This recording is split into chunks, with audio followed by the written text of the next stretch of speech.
The starship was called Harmony's Dawn. It was a good name, Jiho thought. It sounded like hope. He stood at the large window and watched Earth get smaller. The blue planet looked peaceful from here. It looked simple. He knew it was not simple. It was a planet of many loud voices, many old pains, and a stubborn kind of hope. Now he was carrying that hope into a very big and very old galaxy. Kim Jiho was a quiet man. He used to teach history to university students. He liked facts, dates, and understanding why people did things. His wife had passed away 2 years before. His children were grown. When they asked him to be the first human ambassador to the Galactic Commons, he said yes. He thought it was the most important thing he could do with the time he had left. Next to him, Park Yuna checked a data screen. She was young, with sharp eyes that missed nothing. She was a scientist who understood machines and numbers better than people. She was perfect for the job of science liaison. She would talk about technology. Jiho would talk about humanity. It is done, Yuna said. All cultural data is sent. Music, films, books, games. Even our social media streams. Good, Jiho said, his voice soft. He wondered what the aliens would think of it all. He wondered if they would understand a sad love song or a silly video of a cat. The Galactic Commons was a club, but it was a club for whole civilizations. Humans had listened for signals from space for a long time. They found only silence. Then, 50 years ago, a message arrived. It was not a friendly hello. It was a form to fill out. It was an application. Prove you are civilized enough to talk to. It meant. It took 5 decades of tests, of observations, of waiting. Now they were accepted. They were the newest members. The babies. The trip would take 3 months. Jiho and Yuna spent the time learning about their new neighbors. The information was on a screen in their quiet lounge. The Elysians were the first they learned about. They looked like walking willow trees, tall and slender, with voices like soft music. They were the peacekeepers. They liked art and long conversations. The Porum were next. They were small, with 4 arms and large black eyes. They built everything. Their cities were wonders of engineering. They spoke in quick, clicking sounds. Then they were the Kavar. The screen showed a Kavar. It was tall, covered in thick, bronze-colored scales. Its eyes were a bright, fierce yellow. It stood very straight and looked directly at the viewer. The file explained. The Kavar were a warrior species. Their history was a story of winning. They valued strength. They valued honor above all. Their ships were weapons. In the Galactic Commons, they were the most powerful. They were the most respected. And they were the most feared. The file called them the galaxy's most dreaded species. When the Kaivar spoke, others listened. Yuna turned off the screen. The room was quiet. They are impressive, she said. They are, Jiho agreed. He felt a coldness in his stomach. Human history had warriors. But human warriors also wrote poetry and grew gardens and missed their families. He did not know if Kavar did these things. Our technology is not as good, Yuna said, stating a fact. Our ship engines are slower. Our weapons are less powerful. Our shields are weaker. That is true, Jiho said. We are not joining because we are strong. We are joining because we want to learn. We want to be part of something bigger. Remember that.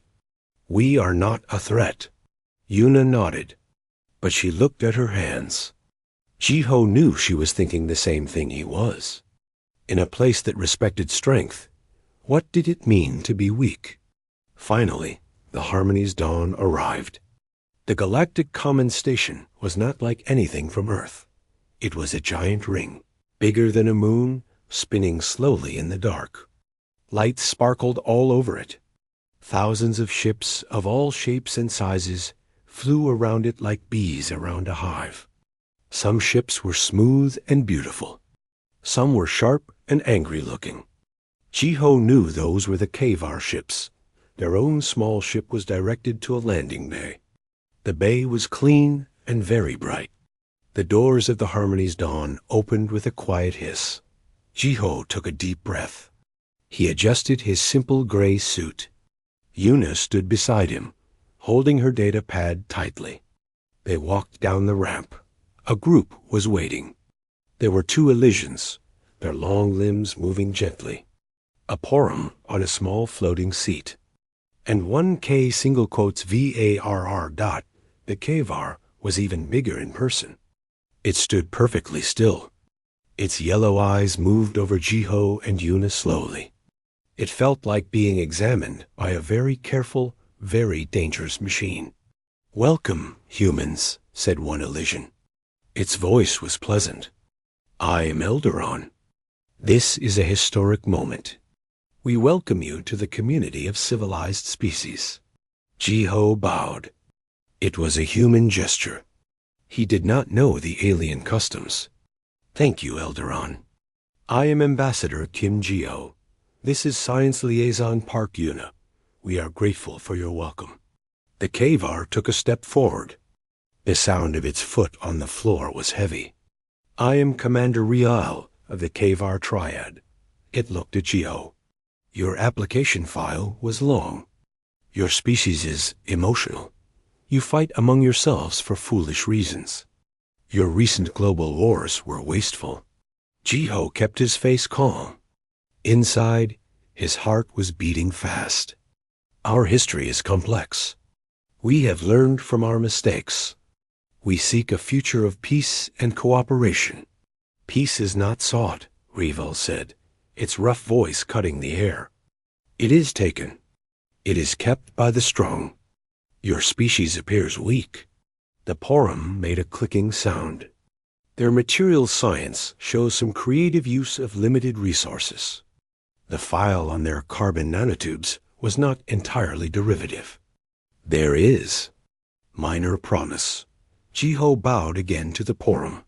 "Thank you. We have much to learn from you." The first month was a blur. They were given a small room to use as an office. It was in a quiet part of the station. The walls were plain. They could hear the distant hum of the station's engines. It was a place for unimportant newcomers. Jiho attended meetings. He listened. He watched. The great species discussed trade routes, scientific projects, and minor disputes. The Kavar spoke little, but when they did, everyone became quiet. Their words were commands, not suggestions. Nobody paid attention to the humans. They were like furniture. At a large gathering for a new Elysian art exhibit, Jiho stood near a wall, holding a drink he did not like. A group of Porum engineers walked past him. They were talking about a problem with the reactor. They did not even see him. He was invisible. Yuna spent her time at the data terminal. She downloaded everything she could about alien science. And she uploaded human culture. She sent up everything. Classical music and popular songs. Great novels and simple children's stories. Serious documentaries and funny cartoons. She also uploaded video games. Strategy games where you build empires. History games where you lead armies. Puzzle games where you have to think your way out of trouble. One afternoon, she called Jiho over. "Look at this," she said.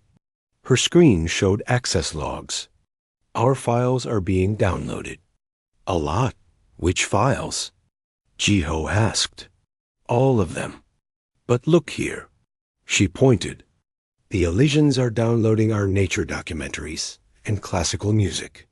The Porum are downloading our engineering schematics and architectural designs. But the Kavar, they are only downloading 2 things. Our historical war simulations and our most complex strategy games."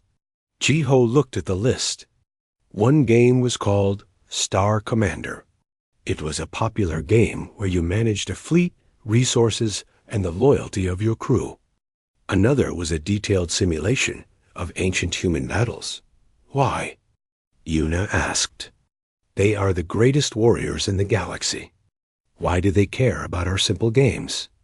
Maybe to laugh at us, Jiho said quietly. Or maybe they are looking for weaknesses. A few days later, Commander Rival came to their office again. He did not knock. He simply appeared in the doorway, filling it completely. Ambassador, Rival said. Your game. Star Commander. The scenario where the fleet is trapped in the nebula. The solution your game suggests is illogical. It requires sacrificing 3 ships to save the flagship. It is without honor. It is a trick. Jiho was surprised the commander had played it. In that scenario, Commander, the player learns that saving the command structure is sometimes more important than saving every ship. It is about the greater goal. A greater goal, Rival repeated. The word seemed strange in its mouth. Kavar warriors do not abandon their ships. They fight until the end. That is honor. Your games teach deception. They teach you to think in crooked lines. It is just a game, Yuna said quickly. For entertainment. Real's yellow eyes shifted to her. You entertain yourselves by practicing betrayal and trickery? This explains much. It turned and left. The room felt colder after he left. Yuna hugged herself. They hate us. No, Jiho said, though he was not sure. They do not understand. To them, honor is straight, like a laser beam. Our history, our mind, is not straight. It is a maze. We look for other paths. That night, Jiho could not sleep. He looked out his small window at the stars. He thought about Earth's maze. He thought about all the terrible, clever things humans had done to each other. The wars, the spies, the lies. But he also thought of the other side of the maze. The doctors finding cures by accident. The peace made after long hatred. The art created in times of sadness. They were here because they had survived their own maze. They were not strong like the Kavar. They were not wise like the Elysians. They were not clever builders like the Porum. They were adaptable. They were survivors. And they told stories about it all as he finally drifted to sleep in a D. The months settled into a quiet routine. The human office was a small island of calm in the busy station. Jiho attended meetings. He listened more than he spoke. Yuna studied alien systems and sent more human data into the Commons network. They were like students in a giant, silent classroom. Nobody called on them. Then the alert came out. It was not a loud alarm. It was a soft, urgent ping on every data screen in the office. Yuna looked at it, her eyes wide. It's a general distress signal. A Kavar fleet is attacking a Porom trading outpost in the Selam sector. It's a disputed zone. Jiho felt a cold knot in his stomach. This was the reality of the galaxy. It was not just meetings and art exhibits. Is the Commons responding? Yuna's fingers flew over the screen. Elysian mediation ships are being dispatched. But they are days away. The Porum are not warriors. The outpost has only light defensive weapons. She looked up, her face pale. The Curiosity is in that sector. The Curiosity was a human science vessel. It was not a warship. It was a ship for looking at stars and rocks. It had a crew of 15, led by Captain Li Min. It was there to study a nearby nebula. It was the only human ship for light years in any direction. Get me a channel, Jiho said, his voice tight. On the screen, the face of Captain Min appeared. He was a calm man with a gentle smile. He used to be a geologist. Behind him, the bridge of the Curiosity was small and packed with scientific equipment, not weapons. Ambassador Jiho, Min said. I suppose you see the alert. Captain, you must leave the area immediately, Jiho said. Get as far from the conflict as you can. Min nodded slowly. He looked at a screen to his side. We are preparing to jump, but... Ambassador, the outpost.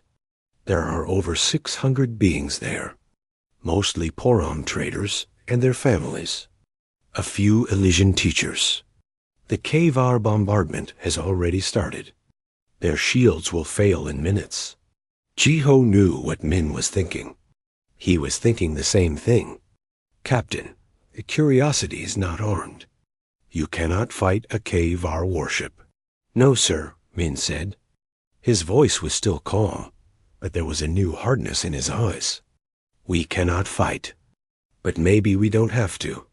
Our long-range scans show the outpost's main escape pod bay is damaged. They can't evacuate. The Kavar are focusing on the power generator. If that goes, life support fails. What is your plan, Captain? Yuna asked. Her voice a whisper. Min allowed himself a small, tight smile.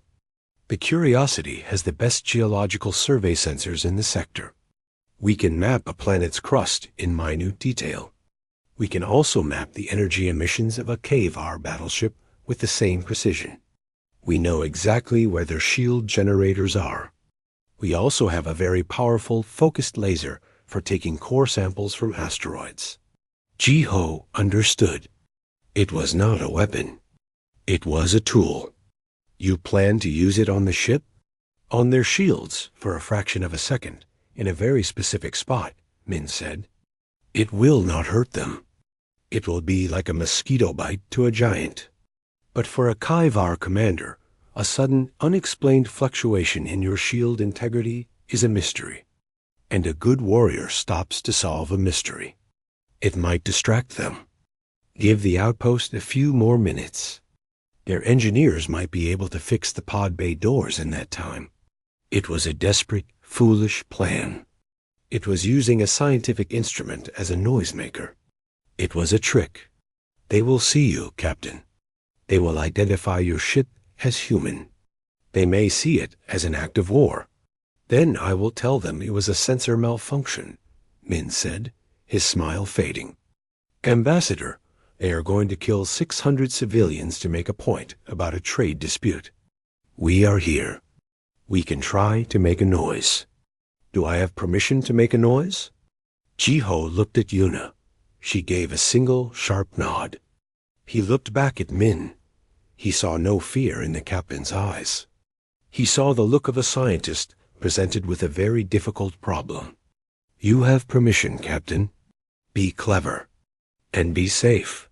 On the bridge of the Curiosity, Min turned to his crew. They were all scientists. There was Choi Jae, the pilot who used to fly weather planes. There was Kim Hana, the communications officer who is an expert in signal patterns. They were not soldiers. You heard the ambassador, Min said. We are going to be a distraction. Jae, plot a course that brings us between the nebula's dust cloud and the Kavar ship's main sensor array. I want us to look like a sensor ghost for as long as possible. Hannah, I need you to do something strange. Broadcast something. Anything. But not on a standard channel. Broadcast it on the frequency they use for. I don't know, for cleaning robots. Something they will hear, but not understand. Hannah's eyes lit up. I have a file of traditional human music. Very complex string patterns. It will sound like random noise to them. Perfect, Min said. Now for the main event. I need the laser focused on the forward shield node of the lead battleship. The moment their main guns charge for another volley, hit it for exactly 0.3 seconds. Then shut it down and power down everything except life support. We will become a cold, dark rock. The Curiosity moved. It was a slow, clumsy ship compared to the sleek Kavar destroyers. It drifted behind the cosmic dust. On the outpost, the Porom huddled in fear. The lead Kavar battleship, the Iron Resolve, powered its main cannons. The air crackled with energy. Commander Vikar of the Iron Resolve watched his screens. The outpost's shields were failing. This would be a clean, decisive victory. Honor would be satisfied. Then a junior officer spoke up. "Commander, a minor anomaly. A fleeting energy spike against our forward shield. Origin unknown. It matched no known weapon signature." Vikar frowned. "A malfunction? Perhaps. But also, we are detecting a low-level data stream on a non-standard frequency. It is patterned noise. It is not a language. A distraction? It was a pathetic one. Scan the area. Find the source." At that moment, the Curiosity's laser fired. A tiny, focused beam of light designed to vaporize rock touched the Kavar shield. On the Iron Resolve, a warning light flashed for less than a second. The shield held at 99.98% power.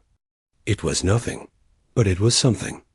And it happened at the same time as the strange music. Vikar's tactical mind, trained for direct conflict, hated mysteries. Hold fire on the outpost. Focus all sensors on locating that anomaly. It could be a cloaked minesweeper or a probe. The Kavar guns went silent. The outpost's engineers, seeing their chance, worked furiously on the broken doors. 60 seconds passed. Then 90. On the Curiosity, everyone held their breath. They were powered down. The ship was dark and cold. "They are scanning the nebula dust," Jay whispered. "They're not looking at the outpost anymore." After 3 minutes, the Porum engineer in charge sent a frantic signal. "Pod Bay is operational. Repeat, we are evacuating." The first escape pods shot out of the outpost like seeds from a fruit.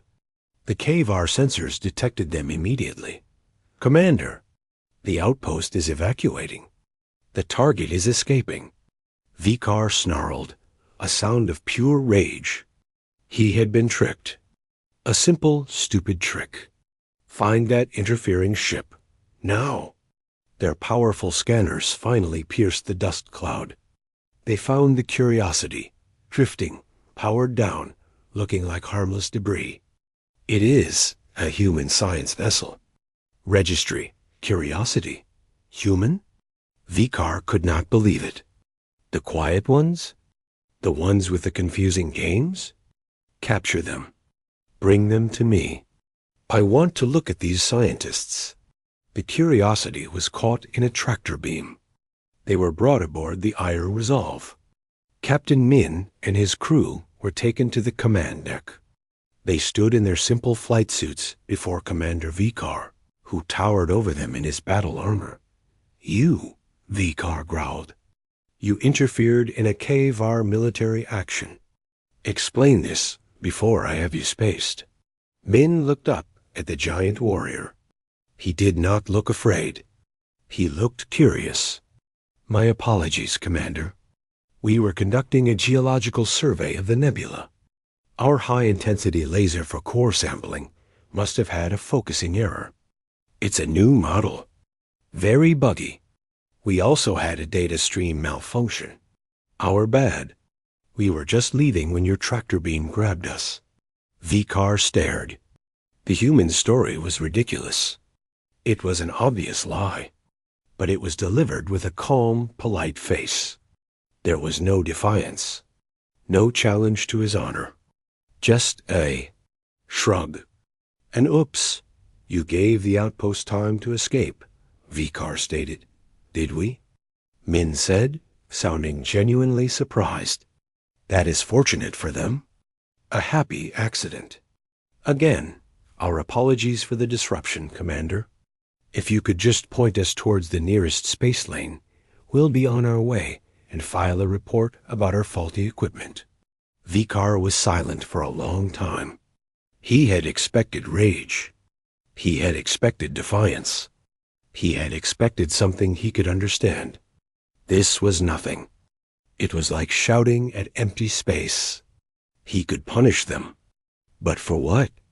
A claimed malfunction? It would seem petty. It would not be honorable. Get off my ship, he finally said, his voice low and dangerous. Do not let me see your vessel in a conflict zone again. Understood, Commander. Thank you for your understanding, Min said with a polite nod. He and his crew were escorted back to the Curiosity. Back on the station, Chiho and Yuna got the full report from Min. The evacuation had been a complete success. Not a single life was lost at the outpost. He knew you were lying, Chiho said. Of course he knew, Min replied via the video link. He was back on the Curiosity, sipping a cup of tea. But what could he do? We didn't attack. We didn't challenge him. We just created a puzzle. A noisy, confusing puzzle that took his attention away for a few minutes. He is a warrior who solves problems with force. We gave. The story of the Curiosity was a small ripple in the busy pond of the galactic commons. It was noted and mostly forgotten by the major powers. Humans were still the quiet ones. But in the background, something quiet was growing.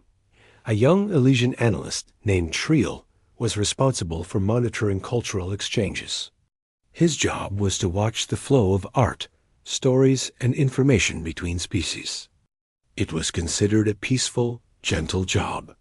For months, he had watched the data streams from the human embassy. At first, it was simple curiosity. Their music was emotional. Their paintings were colorful. But it was their interactive files, the ones labeled entertainment, that began to trouble him. He called his supervisor, an older Elysian named Elvia. I am observing a pattern, Shral said, his leaf-like fingers tracing lines of light on his screen. The human narrative simulations. They are being accessed at an increasing rate. But not for leisure. Elvia sighed gently. Perhaps other species find their primitive games amusing, Trell. It is not amusement, Trail insisted. He pulled up a dataset. Look, Porum engineering cadets are running human simulations called Bridge Constructor and Surviving Mars in their off hours. But they are not playing. They are treating them as tactical exercises. They are writing papers on human problem-solving models. Elvia looked closer. Interesting. But the Porum love puzzles. Then look here, Shral said, his voice growing more urgent. Kavar junior officers. They are accessing the human wargame archives. Not just the big strategy games, smaller ones. One's called This War of Mine, where you survive as a civilian in a ruined city. Or Papers, Please, where you guard a border checkpoint. These are not games of glorious battle. They are games of difficult choices, of morality under pressure, of systemic understanding. The Kavar would have no interest in such things, Elvia said, but she sounded less sure. They are failing the simulations, Shral said, bringing up the key data. Repeatedly. Their scores are terrible. A Kavar warrior, when presented with a starving family at the border in Papers, Please will always follow the rules exactly and turn them away. The simulation then shows him the consequences. The family joins a rebel group or dies. The game ends in failure. The human solution, according to the game's own data, often involves bending rules, making deals, finding loopholes. The Kavar cannot comprehend this. They keep trying to win by being perfectly rigid, and they keep losing. And they keep trying again. A silence hung in the air. The idea of a Kavar warrior repeatedly failing a simple human game was unthinkable. And yet the data was clear. What are you suggesting, Trial? Elvia asked quietly. I am not sure, he admitted. But I think we have been looking at humans wrong. We looked at their engines and their ships. We did not look at their minds. Their culture is a training program. For everything. Before they could investigate further, a real crisis erupted. A strange, silent plague began on the agricultural world of P. lore. It did not kill. It put beings into a deep, coma-like sleep. It spread slowly but steadily. It affected Elysians, Horam, and even a few Kavar stationed there. No toxin was found. No pathogen could be identified. It was as if the will to wake up was simply being drained away. Medical teams from all species were baffled. The best Kavar doctors could find no enemy to fight. The Porum could build no machine to fix it. The Elysians could find no peace in the minds of the sick. Fear began to spread. A disease with no cause was a ghost. You could not fight a ghost. On the common station, Una saw the bulletins. She brought them to Geo. "They don't understand it," she said. "It's like nothing in their medical databases." Geo read the reports. The symptoms were strange. Lethargy, then a drop in core body temperature, then unbreakable sleep. It sounds almost like hibernation, but forced. "The Porum think it might be an environmental pollutant," Una said. "But their scans show nothing." Jiho thought for a long time. He thought about human history, about strange illnesses that had no explanation, until someone looked from a different angle. "Una," he said slowly, "access our cultural archives. Not the science files. The old stories. The myths. Folklore about sleeping sicknesses. The legend of sleeping beauty. Stories about encephalitis lethargica from our 20th century. Even old medical journals about rare neurological conditions. Send it all to the Commons Medical Board. Tell them it is background data. For context." Una looked puzzled. "They will think we are wasting their time. They want hard science." "We do not have hard science that they do not already have," Geo said. "We have stories. Sometimes the story holds the shape of the truth before the facts arrive." Reluctantly, Una compiled the files. She sent a package of strange human tailies and outdated medical records to the main research team, labeling it Human Historical Analogs for reference. She expected it to be ignored. In the main medical lab, a young Quorum researcher named Brix was desperate. All logical avenues were exhausted. He saw the human data packet arrive and almost deleted it. Folktales? He clicked in annoyance. But boredom and despair made him open it. He skimmed through stories of princesses pricked by needles. Useless. Then he saw the old human medical reports on a condition called encephalitis lethargica, a sleeping sickness from Earth's past. The descriptions were not perfect, but there were similarities. The stupor, the low temperature. The human file noted that one theory, long after the fact, suggested it might have been an autoimmune response triggered by a common pathogen. The body attacked its own brain in a case of mistaken identity. Brix's multiple eyes widened. An autoimmune response. The scans had looked for invaders and for damage, but what if the body was attacking itself? What if the trigger was something harmless, something everyone was exposed to? He called over the lead Elysian physician, Elvia, who had been brought in to consult. "The human data," Brix clicked excitedly. "It suggests a possibility. What if the plague is not an infection, but a reaction? The P-lore world recently switched to a new, genetically engineered pollen source for its main crop. What if that pollen is the trigger? It is harmless to 99.9% of beings, but in a few, it causes this catastrophic neurological overreaction." It was a leap, a wild guess based on an old human story. But it was the only new idea anyone had. They ordered immediate tests on the unconscious patients, looking for signs of an autoimmune attack on the neural pathways. They found them. Tiny, specific antibodies attacking the sleep-wake synapses in the brain. The trigger was indeed the new pollen, which shared a protein structure with those brain cells. Treatment was formulated within hours, a suppressant to calm the immune system. and a filter to remove the pollen from the air. The waking process was slow, but it worked. The crisis was over. The official report praised the Porom researcher Brix for his insight. In a small footnote, it mentioned, "Review of historical data from human archives provided a novel diagnostic framework." Trowell read the full report in his office. He looked at the footnote. Then he looked back at his data on the human games. A pattern was now clear to him.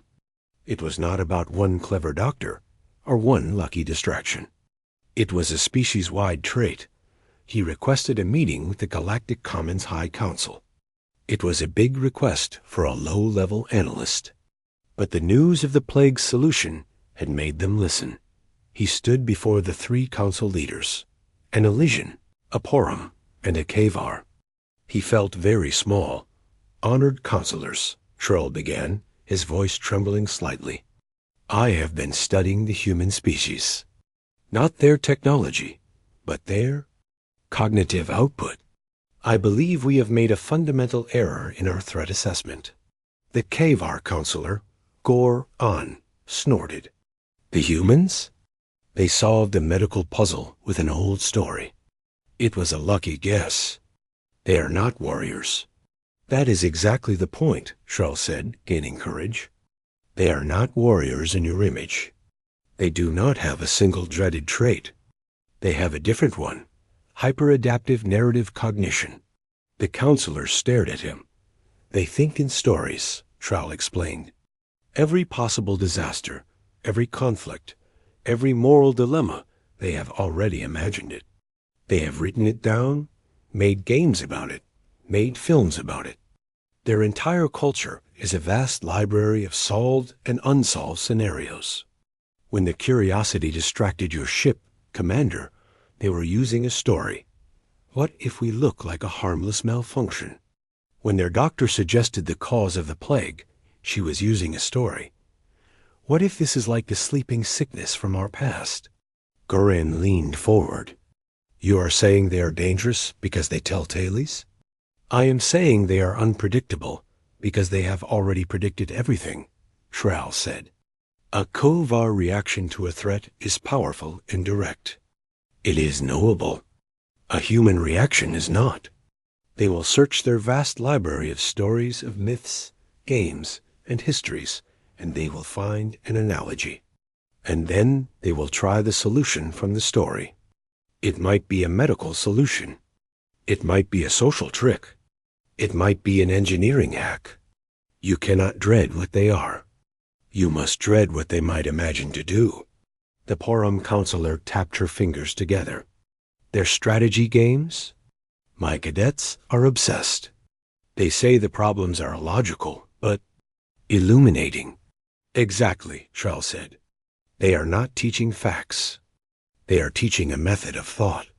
A flexible, messy, creative, and often ruthless method of survival." The council was silent for a long time. Goran Fina. The High Council did not change humanity's official status. Not publicly. But a quiet update was made in the secure databases. Next to Humanity Homo sapiens, the threat classification now read, Wildcard, Observation Protocol Alpha. The news did not reach Jiho or Yuna. They simply noticed a slight change. The other diplomats did not ignore them as much. Now, there was a careful distance, a wariness in the eyes of the Elysians, a sharper curiosity in the many eyes of the Porom. The Kavar, however, were not subtle. Commander Rail, who had first met them, was gone, replaced by a higher-ranking official, War Chief Goran. He was the same Kavar from the council. He did not visit their office. He summoned Jiho to one of the Kavar's own meeting chambers. The room was dark, lit by red lights, and smelled of ozone and metal. "Ambassador," Goran began, not offering a seat. "Your species has caused ripples. You are an anomaly in our calculations. This is unacceptable to the Kavar mind. We require clarity." "We seek only peaceful cooperation, War Chief," Jiho said. Standing straight. Peace is a condition that exists when power is understood, Garan stated. Your power is not understood. Therefore, we must test it. The Galactic Commons has a tradition for assessing emerging species. It is a simulated war game. The Ka-Val. It is a test of military doctrine, of strategic worth. We challenge humanity to participate. Jiho felt a chill. A war game against the galaxy's greatest warriors. It would be a slaughter. Their simple simulations would be no match for Kavar tactical computers. War Chief, our military technology is primitive. It would not be a fair test of anything. It is not a test of your ships, Garan said, a sharp-toothed smile appearing. It is a test of your command, your mind. You will command simulated fleets of equal power to ours. The simulation is about choices, strategy, will. Do you accept? Refusal is taken as an admission of weakness and a forfeit of strategic standing. Jiho knew this was a trap, but to refuse was to confirm every low opinion the galaxy held. I must consult with my people. You have one solar cycle, Garan said, turning away. On Earth, the decision was not made by generals. It was made by a committee of historians, game theorists, and psychologists. Their message to Jiho was clear. You cannot win their game, so do not play it. Play your own game instead. Choose your team accordingly. Jiho did not choose admirals. He chose two people. The first was Li Min, the captain of the Curiosity. He understood how Kavar thought from his strange encounter. The second was a woman named Kang So-Yun. She had never been in space. She was a narrative psychologist from Seoul who studied how stories influence group behavior. She was flown up to the station on the next shuttle. The simulation room was a vast, circular chamber. Banks of computers lined the walls, operated by Elysian technicians. In the center were two command pods. One for the Kavar team, led by War Chief Garan himself and his best tactical officers. The other for the humans, Jiho, Min, and So-Yun. The rules were explained. Each side would command an identical fleet in a simulated star system. The objective was to capture the other side's flagship or destroy their will to fight. It was a straightforward battle of annihilation. Goran's pod closed. The humans entered theirs. The screens lit up, showing a starfield, resource nodes, and the cold, clean lines of their virtual fleet. Remember, Min said, his hands resting lightly on the controls. They expect a fleet engagement. They expect lines of battle. So-Yun adjusted her headset. She was studying the social feed data from the simulation, the morale indicators of the crews, the communication patterns. Their culture is based on a clear chain of command. Respect flows upward. Decisions come from the top. It is a straight line. So, Jiho said, feeling oddly calm, we do not attack the line. We bend it. The simulation began. Garan moved his fleet with perfect, aggressive precision. He secured the resource points and advanced in a powerful formation toward the human fleet's last known position. The humans did not advance. They scattered. Small groups of ships, seemingly at random, flew to the edges of the map. They did not mine resources efficiently. Instead, they used their harvesters to send out strange, wide-band signals on all frequencies. The signals were not noise. They were stories. One group broadcasted the tragic tale of a Kaivar hero from an ancient war, one who was betrayed by his own commanders. Another group sent out simplified versions of human board games, along with high scores supposedly set by Kavar crew members from other ships. A third group simply sent endless, complex puzzles with no solutions. On the bridge of his virtual flagship, Garan scowled. What is this? Where is their fleet? These transmissions are nonsense. Track them. His ships tried to pinpoint the sources, but the human vessels kept moving, never engaging. Then, the reports started coming in from his own simulated crews. War Chief, we are receiving narrative packets from the human forces. They are discussing the fairness of your command decision at the Battle of Giovar V. They have incorrect data. Sir, a game challenge has been issued from the human harvester near the asteroid belt. Crewman Cather wishes to respond to prove his skill. Goran slammed a fist on the console. Silence those channels. This is a battle. Ignore the transmissions. But it was too late. The straight line of his command was being bent. His crews were distracted. The stories of betrayal planted seeds of doubt. The game challenges sparked pride and competition between his own ships. The puzzles frustrated and occupied their minds. Then, So-Yoon identified a key moment. Look, she said, pointing to a social metric. The crew morale on their third battleship, the Stoneclaw, is dipping. Their commander is strict, unpopular. The stories of betrayal are resonating there most strongly. Min nodded. Let's give them a choice. A single, unarmed human messenger pod, simulated and frail, flew directly toward the Stoneclaw. It was not attacking. It was requesting a parley. In the simulation, this was allowed, but it was never done. It was without honor. The commander of the Stoneclaw was confused. He contacted Goran. War Chief, a human envoy requests to speak. They wish to discuss terms of individual ship surrender. Goran was furious. Destroy it.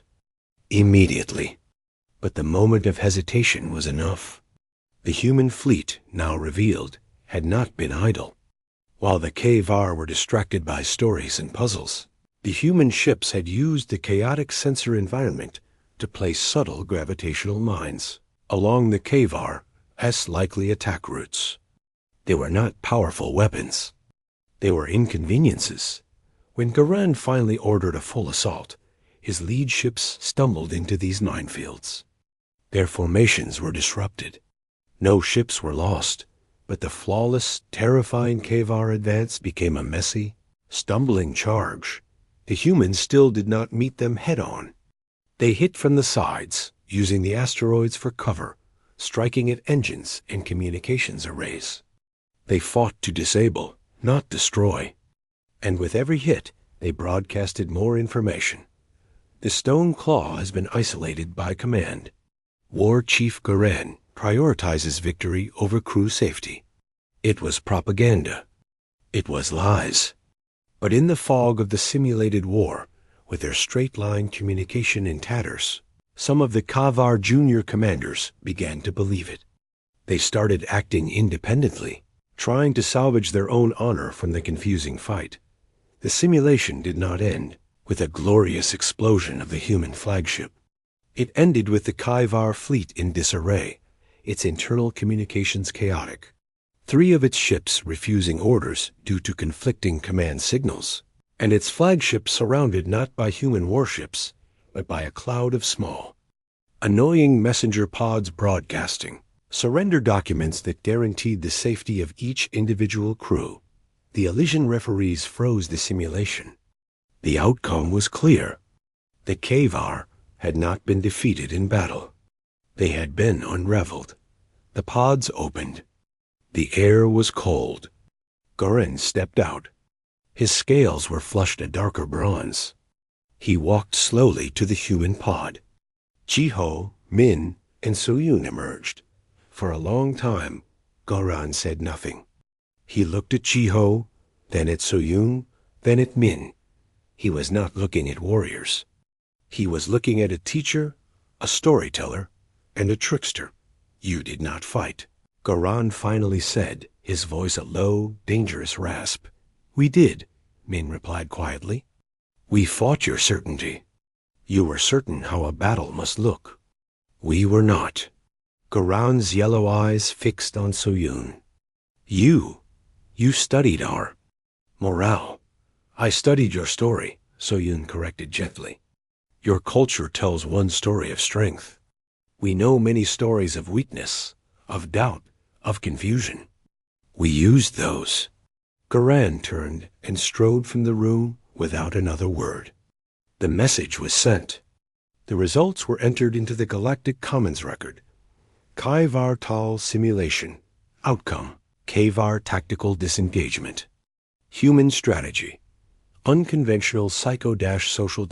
Back in their small office. Yuna was waiting, her face full of worry. What happened? The network is buzzing, but no one will say anything clear. Jiho poured a glass of water. His hand was steady. We confused them again.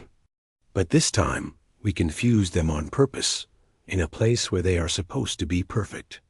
Min sat down, exhausted. They kept waiting for a fleet to fight. We gave them a conversation to have. They didn't know how to have it. So Yoon was looking at the data. They are not just afraid of our weapons. They are afraid of our ideas. Because an idea, once it is inside your head, is very hard to fight.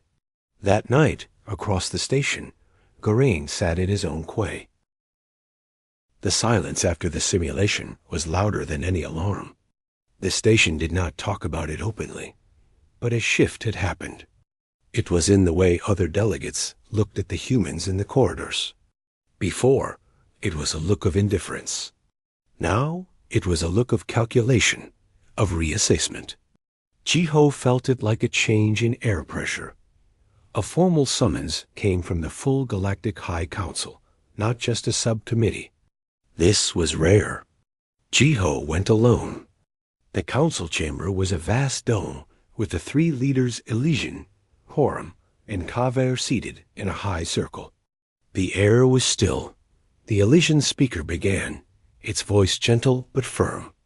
Ambassador Jiho, the events involving your species have forced a reconsideration.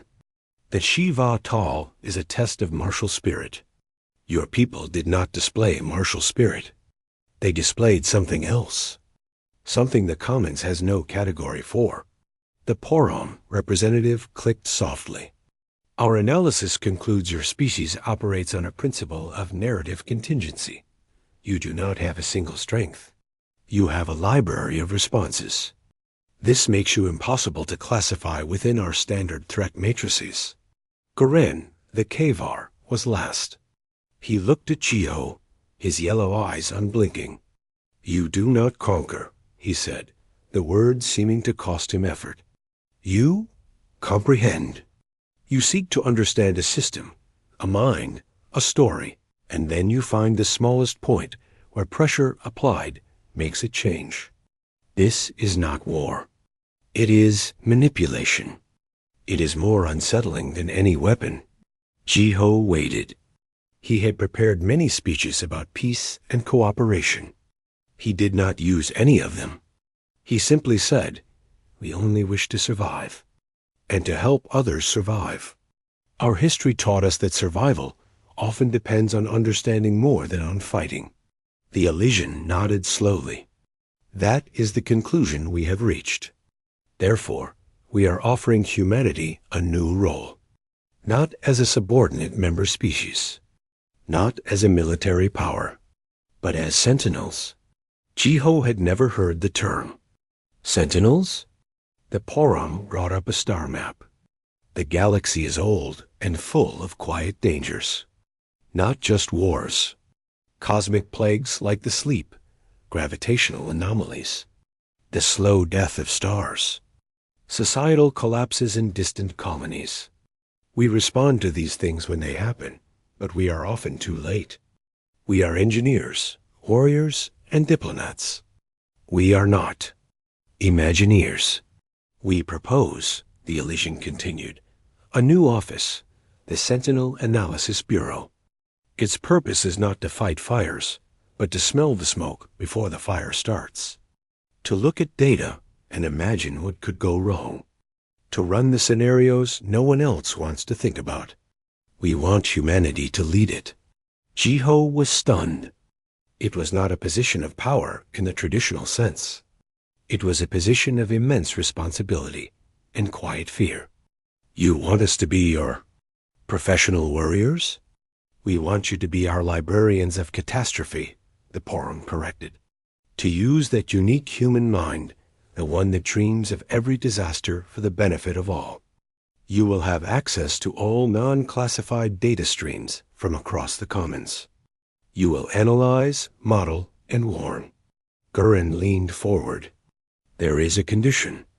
You do this openly. Your analyses, your stories of potential futures, are shared with all council members. You do not keep secrets. You do not build your own power. You are a mirror, showing us our own weaknesses. If you use this to manipulate, we will know, and the consequence will be unified and absolute. Jiho understood. They were not being rewarded. They were being given a dangerous job no one else wanted, and closely watched while they did it.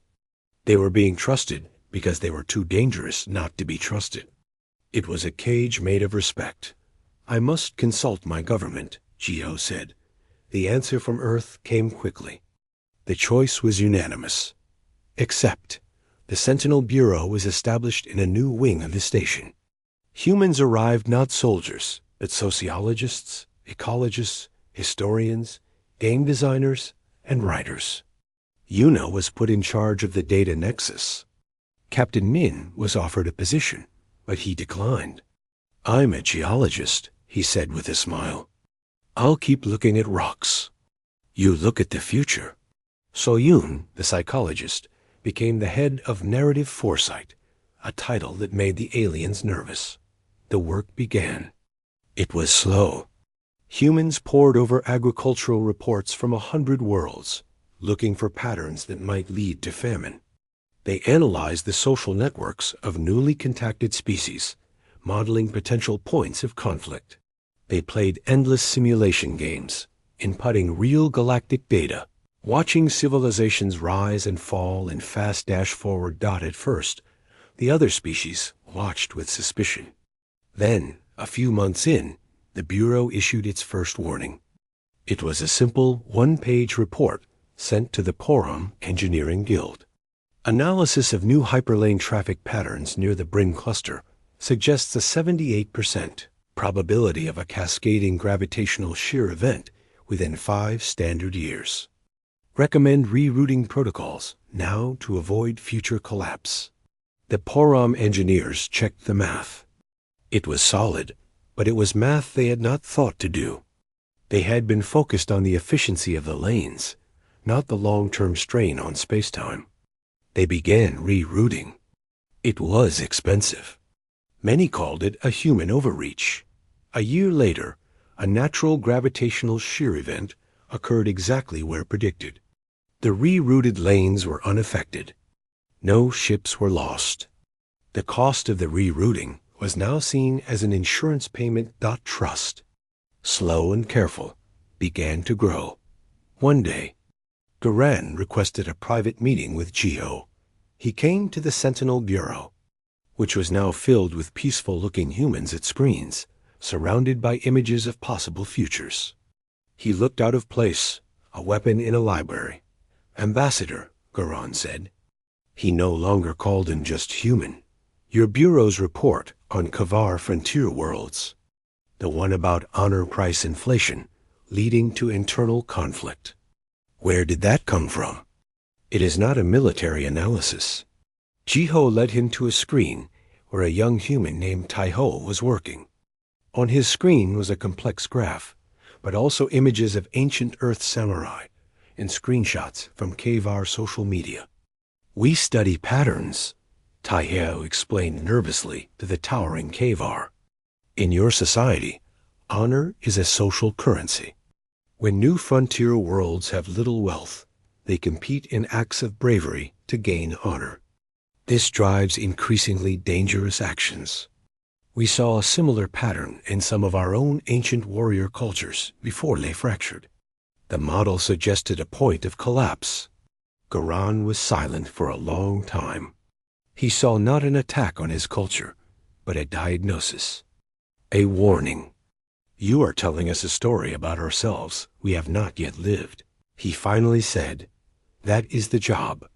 Chiho said softly. As the years passed, the galaxy changed. Not in big, dramatic ways, but in small, important ones. Elysian meditation halls began to include scenario contemplation inspired by human methods. Porum engineering students were required to take classes in fictional failure analysis, where they had to brainstorm how their designs could go wrong in stories before they were built.